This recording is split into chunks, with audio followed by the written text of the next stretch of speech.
Day 3 of Magic Round live on Fox League. 3 outstanding matchups. And it will be Fodawaker to take the first carry of the day.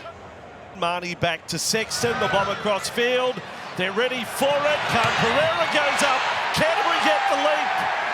And they have the first try.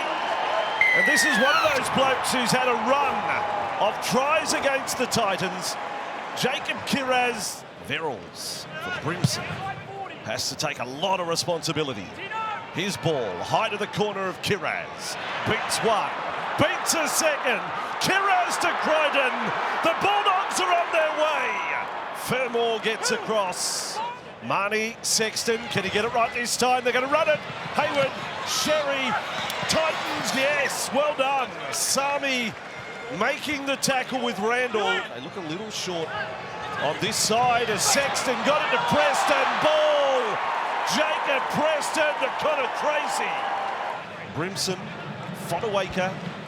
Oh, and then kick out comes up on Randall. You want to play halfback on a regular basis, he says, we'll cop this. Here is Salmon on to Sexton, on the bounce. There's a chance. It's Francis with the ball. Chases. Francis, 40 to go. They're going to get him. Tracy ropes him in. Brimson on to Kelly.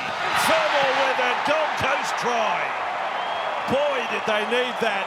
Last play Titans, love a result here. Tino's going to chip over the top. Tino then flattens Tracy. They collided, it's play on, and Sami gets over. Does Tino get a try assist for the kick? A chip over the top from Tino for Suamala-Aui. Magic Round produces some unusual magic. There he goes, out to Crichton. Tracy wraps around, and the defence, they've gone again. He's off to the bin. Now there you go, now there's a rule you have not seen that has been infringed. When you get the team offside, the defending team offside from a scrum, if they repeat again, they are automatically to the sin bin. Headgear just to the left of the ball. It's convenient, successful. He's 3 from 3. Marnie looks up to the right. Feeds it for Sexton. On for Tracy. On for Crichton. Passes for Kiraz. Crichton held it. And Canterbury have got their third. Last tackle play, it'll be Sexton kicking this time. And that bomb is out Pereira's way. Kiraz has got it, uncontested. Pass it to Preston. I think the Titans clocked off there. They've had 4 to the Titans, 1. Here's Tracy on to Crichton. A skip in front of Kelly. He's absolutely burned him. And he sets up a hat-trick for Kiraz. Crichton is at his very, very best. One extra playmaker here, the Titans. Brimson drifting across the left. He kicks for Fermor. He gets it done. Well done. Brimson and Fermor combine, and the Titans, it's great to see. Last play, Canterbury, Hayward. Oh, here we go again. They'll get it as far as Crichton, this one. He's up. Big bat back. Here comes Pereira, and that'll do us. Oh no, Kiraz chases hard. It'll be in vain. Loffy Pereira, a rugby league gazelle. Away he goes for the Titans against the run of play. Kick out slow to his feet. Last tackle, Marnie's kick. Nothing doing for poor old Francis at the back, but there was some interference on a chaser. Hey, what do you meant to do? You just can't take a chaser out, mate. Now Verrills. Suamala-Aui, I mean, Queensland will be happy with the form of Big Tino. His effort today. That's his 20th hit up. 3 offloads, 3 tackle busts, claiming crusher tackle here. It's a crusher on the back of his neck, on report in the bin. Marnie and Hayward. And they'll go through the centre. Tracy to Marnie. That is picking apart a defence. Full-time, Canterbury 38. The Gold Coast Titans 18. What do you make of that, Des? You sort of got back into the game a bit, but it slipped away from you again. Yeah, and then we've got to stop. Obviously, we've got to stop letting the game slip away, haven't we, really? We overcame some obstacles during the game. Losing Tommy We really didn't help, but we overcame that. We got back into the game. We fought well. We set it up. Obviously everyone's got to wear sin bins, and then we let ourselves down. We just let ourselves down. On a catch, on a tackle. We let them get away again, just after half time. I think they put 3 tries in 10 minutes. So it's difficult. We get a few back next week, so that might help. Who do you get back next week? Possibly JC and maybe Kieran Foran, so we'll see. We've got a few on report, so we might need them. The sin bins today Sorry? The sin bins today were for professional fouls. What did you make of those? I can't remember the first. The first one was repeated, so we probably off the scrum. I don't know if the escort needed to be shown. I think the penalty's enough. Big impacts, 10 minutes, very big impacts. But it is what it is. Des, you obviously made a pretty big selection call during the week with the feeder. Are you looking at shaking it up again? Well, Dave, we'll have a look post-game. He just had to review some areas and he had some thinking to do in some areas. So we'll assess that and we'll go again.